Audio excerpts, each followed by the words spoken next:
بسم اللہ الرحمن الرحیم۔ حضرت سعید بن جبیر کے حوالے سے یہ واقعہ نقل کیا جاتا ہے کہ بنی اسرائیل کا یرار بن کشف نامی ایک عبادت گزار شخص تھا۔ وہ دن بھر روزے رکھتا اور رات بھر عبادت کرتا تھا۔ ایک رات جب وہ پچھلے پہر سویا تو اس نے خواب دیکھا کہ اس کو اپنے شہر کی سب سے خوبصورت فحشہ عورت بتوں کی پوجا کرتے دکھائی گئی اور اشارہ ملا کہ اس کو تبلیغ کرو۔ جب آنکھ کھلی تو یرار بن کشف بہت حیران ہوا کہ میں اسے فحشہ کے اڈے پر کیسے جاؤں، سارے لوگ مجھے شک کی نگاہ سے دیکھیں گے۔ خیر اس نے خواب کو اہمیت نہ دی اور دن بھر روزے رکھا اور رات ساری عبادت کی۔ جب صبح اس کی آنکھ لگی تو اس کی پھر وہی خواب آیا۔ لگاتار عابد کو یہی خواب 3 راتوں میں آیا تو چوتھی صبح وہ اس فحشہ عورت کے گھر پہنچ گیا۔ فحشہ نے جب دیکھا کہ شہر کے سب سے بڑے عالم میرے گھر میں آئے ہیں تو اس نے خوب خدمت کی۔ جب بزرگ عابد نے اس آنے کا مقصد بیان کیا کہ میں تو تمہیں ایک خدا کی عبادت کے لیے تبلیغ کرنے آیا ہوں، تو فحشہ کہنے لگی کہ بے شک میں بتوں کی پوجا اکتا گئی ہوں اور میں خدا کے قائل ہوں، لیکن میں تب تک ایمان نہ لاؤں گی جب تک اللہ پاک کو خود نہ دیکھ لوں۔ وہ عابد بزرگ بہت پریشان ہوئے کہ اس عورت نے کیسی عجیب شرط رکھ دی کہ اس کو کیسے اللہ کا دیدار نصیب ہوگا۔ خیر اس عابد نے فحشہ سے یہ وعدہ لیا کہ اب وہ دوبارہ جسم کا کاروبار نہیں کرے گی۔ کچھ ہی دن گزرے کہ گھر میں فاقوں کا عالم شروع ہو گیا۔ آہستہ آہستہ اس فحشہ عورت نے گھر کا سامان بیچنا شروع کر دیا۔ اس کی صرف ایک ہی 4 سال کی بیٹی تھی۔ ایک دن جب وہ بھوک کے مارے رونے لگی تو فحشہ نے اپنے گھر سے تانبے کی ایک دیگچی پکڑی اور بیچنے کے لیے بازار چلی گئی اور جانتی تھی کہ اس دیگچی کی قیمت 2 سکوں سے زیادہ نہیں۔ بازار میں وہ جس بھی تانبا ساز کے پاس وہ دیگچی لے کر جاتی تو ہر تانبا ساز اس دیگچی کی بجائے اس کی چست بدن کی قیمت لگاتا اور اس کو گناہ کی دعوت دیتا۔ جب وہ کسی کو دیگچی دکھاتی تو اکثر تانبا ساز اس کا ہاتھ ہی پکڑ لیتے۔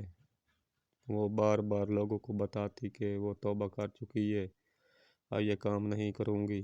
خیر کوئی اس کو 80 سکے تو کوئی 100 سکوں کی آفر کرواتا۔ یہ جان چکی تھی کہ یہ لوگ ہوس کے پجاری ہیں، بس میرے جسم ہی کی قیمت لگا رہے ہیں، جبکہ اس دیگچی کی قیمت تو صرف 2 سکے ہے۔ وہ مایوسی کے عالم میں یہ سوچتی ہوئی بازار سے نکل رہی تھی کہ کیسے ایمان والے لوگ ہیں جو مجبوریاں خریدنے بیٹھے ہیں، اس سے بہتر تو یہی ہے کہ میں بے ایمان میں ہی رہوں۔ اتنے میں اچانک ایک بریش نوجوان لڑکا اس فحشہ کی آواز لگاتا ہے، بہن کیا اس دیگچی کو مجھے بیچے گی؟ یہ بازار کی بالکل آخری دکان تھی۔ فحشہ عورت نے اس دیگچی اس کی میز پر رکھ دی۔ اس بریش لڑکے نے دیگچی کو الٹ پلٹ کر دیکھا اور بنا فحشہ کے چہرے پر نظر ڈالے 2 سکے میز پر رکھ دیے۔ اس عورت نے سکے اٹھائے اور گھر آ گئی۔ وہ اس لڑکے کے رویے سے بہت متاثر ہوئی کہ چلو کوئی تو ملا جس نے میری شکل و صورت نہیں دیکھی، بالکل دیگچی ہی کے پیسے دیے۔ اگلے دن اس فحشہ عورت نے پھٹا پرانا برقع پہنا اور نقاب کر کے اسی طرح کی ایک دیگچی پکڑی اور دوبارہ اسی تانبے کے بازار میں پہنچ گئی۔ اس نے اپنی حالت ایسی بنا لی کہ دیکھنے والے کو لگے کہ یہ ایک غریب بڑھیا ہے۔ وہ سب تاجروں کے پاس گئی۔ وہ جس تانبا ساز کو اپنی دیگچی دکھاتی وہ اسے تول کر کہتا 2 سکے ملیں گے۔ وہ عورت کہتی 6 سکوں میں بیچوں گی، پر کوئی تانبا ساز اسے 2 سکوں سے زیادہ دینے کو تیار نہ تھا۔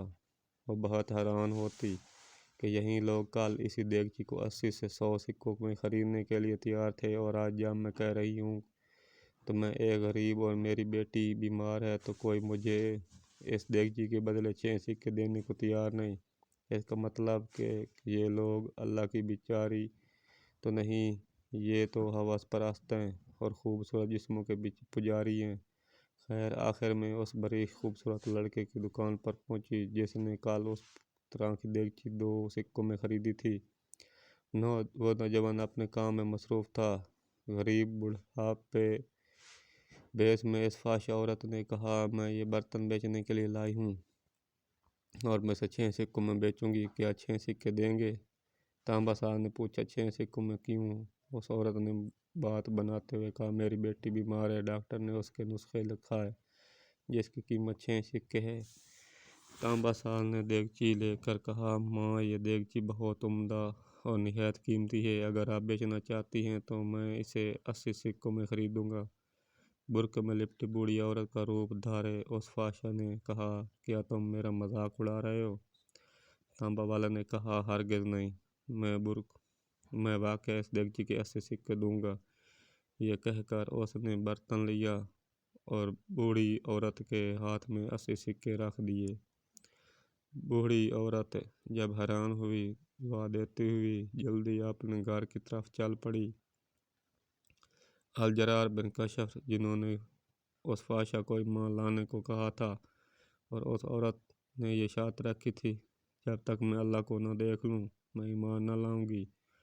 وابل کہتے ہیں کہ دونوں دن اس عورت کے ساتھ ہونے والے واقعات میں نے بھی اپنی آنکھوں سے دیکھے تھے۔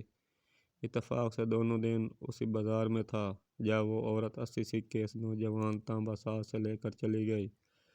تو عابد الجریر بن کشف فرماتے ہیں کہ میں اس لڑکے کے پاس گیا۔ اس نے کہا، بیٹا، لگتا ہے آپ کو کاروبار نہیں آتا۔ بازار میں کم و بیش سبھی تانبے والے اس دیگچی کو تولتے ہیں، پھر 2 سکوں سے زیادہ کسی نے اس کی قیمت نہیں لگائی، لیکن آپ نے 80 سکوں میں اسے خریدا۔ وہ لڑکا نہایت ادب سے بولا، میں نے برتن نہیں خریدا، میں نے اس کی بچی کا نسخہ خریدنے کے لیے اور 1 مہینے تک اس کی بچی کی دیکھ بھال کے لیے پیسے دیے ہیں۔ میں نے اسے اس لیے یہ قیمت دی ہے کہ گھر کا سامان بیچنے کی نوبت نہ آئے۔